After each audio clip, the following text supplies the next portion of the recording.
ఒక కారు గట్టు నుండి పడిపోయి నేలను 0.5 సెకన్లకు చేరింది. జీ విలువ 10 మీటర్/సెకన్ అనుకుంటే ఎంత వడితో నేలను తాకుతుంది? 0.5 సెకన్ల కాలంలో సరాసరి వడి ఎంత? నేల నుంచి గట్టు ఎంత ఎత్తులో ఉంది? ఇక్కడ చూడండి, కారు గట్టు నుంచి పడిపోయిందంట. పైనుంచి కిందకు పడిపోతుంది అంటే దాని యొక్క తొలి వేగం ఎప్పుడు 0 అవుతుంది. టైం ఎంత ఇచ్చాడు? 0.5 సెకన్లు ఇచ్చాడు. జీ విలువ 10 మీటర్/సెకన్ ఇచ్చాడు. అయితే వడి వి కనుక్కోమన్నాడు.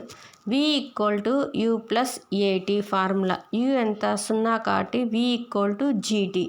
జీ విలువ ఎంత అంటే 10 ఉంటుంది. టీ విలువ వచ్చి జీ ఇంటూ టీ కదా. టీ ఎంత? 0.5. 10 × 0.5 ఏమవుద్దంటే 5 మీటర్/సెకన్ అవుద్ది. ఎందుకంటే 0కి 10కి ఎగిరిపోతే ఇంకా మిగిలేది 5 కాబట్టి ఎంత వడితో నేలను తాకిందంటే 5 మీటర్/సెకన్ వడితో నేలను తాకింది. అయితే సరాసరి వడి ఎంత అన్నాడు. సరాసరి వడికి సూత్రం ఏంటి? మొత్తం వేగము బై 2 వేయాలి. మొత్తం వడి ఎంత అవుతుంది? తొలి వేగము ప్లస్ తుది వేగము బై 2 అవుతుంది అనమాట. తొలి వేగం ఎంత? 0. తుది వేగం ఎంత? 5. సో 5/2. 0 + 5 అంటే 5 కాబట్టి 5/2 ఎంత? 2.5 మీటర్/సెకన్ అయింది. నెక్స్ట్, నేల నుంచి గట్టు ఎంత ఎత్తులో ఉంది?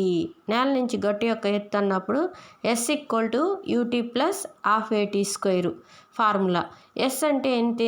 గట్టు యొక్క ఎత్తుని మామూలుగా మనకు తొలి వేగం కానీ ఉందనుకోండి, అప్పుడు H = U²/2G అట్లా వేయచ్చు. కానీ ఇక్కడ ఏంది, మనకు తొలి వేగం 0 కాబట్టి అప్పుడు గట్టు యొక్క ఎత్తు కనుక్కోవడానికి S = UT + ½ యు అంటే తొలి వేగము 0 కాబట్టి మొత్తం 0 అయింది.